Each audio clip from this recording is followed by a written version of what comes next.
చదువు ఆపు చేసి మరి మా నాన్నగారికి కొంచెం సేదోడు వాదోడుగా ఉండేవాడిని. ఎందుకంటే మా ఇద్దరు అన్నయ్యలు పెళ్లి చేసుకొని మరి నాన్నగారు ఒక్కరే చేస్తున్నారని అతనికి తోడుగా నేను కూడా ఉండేవాడిని. మామిడికాయలు ఎండాకాలం అప్పుడే ఉంటాయి, తర్వాత ఉండవు కనుక మళ్ళీ మరి కట్టేతలు కానీ మాకెళ్ళే మా ఏరియాలో పొగాకు కూడా వేసేవాళ్ళు. నాటు పొగాకు కోస్తానికి మరి కూలి పనులకి ట్రాక్టర్ పనులకి అట్లా వెళ్తూ జీవితాన్ని కొనసాగిస్తూ ఉండేవాళ్ళం. అట్లా జరుగుతూ ఉన్నటువంటి సమయంలో పిల్లరా మాకు అప్పుడు బాబు పుట్టాడు, మోషే.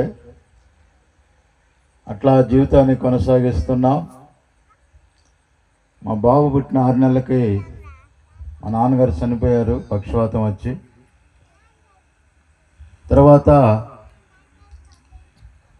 మేము కొన్నాళ్ళు మామిడికాయల వ్యాపారం చేస్తాం. మా నాన్నగారు చనిపోయిన తర్వాత ఇక అనుకోని రీతిగా కొంచెం నాకు ఒంట్లో బాగాలేదు. అప్పుడు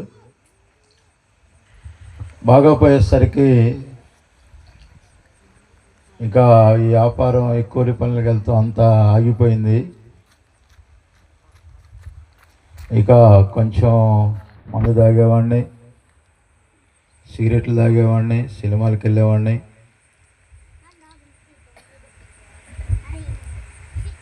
అట్లా జీవితాన్ని కొనసాగిస్తున్నాం. కొంచెం కోపదారిని కూడా,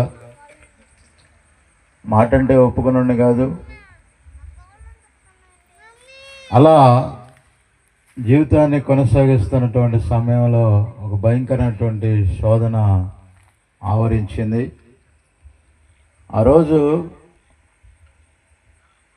లాస్ట్ రోజు పొగాకు కోత కొయ్యటం అయిపోయింది. పార్టీ చేశారు, మందు తెచ్చారు, తాగాం. కొంచెం ఎక్కువయింది. ఇంటికి ఆ మందు తాగి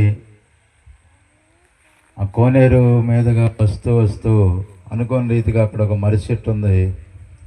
ఆ మర్రి చెట్టు ఎలా ఎక్కానో నేను ఎక్కి మర్రి చెట్టు మీద కూర్చున్నా. దేవులు ఆడుతుంటే ఎక్కడ కనపడలా. మళ్ళీ నా అంతరికి నేనే ఆ మర్రి చెట్టు దిగి ఇంటికి వచ్చి ఆ యొక్క శోధన స్టార్ట్ అయింది. ఇంకట్లా ఉంటూ రోజులు గడుస్తూ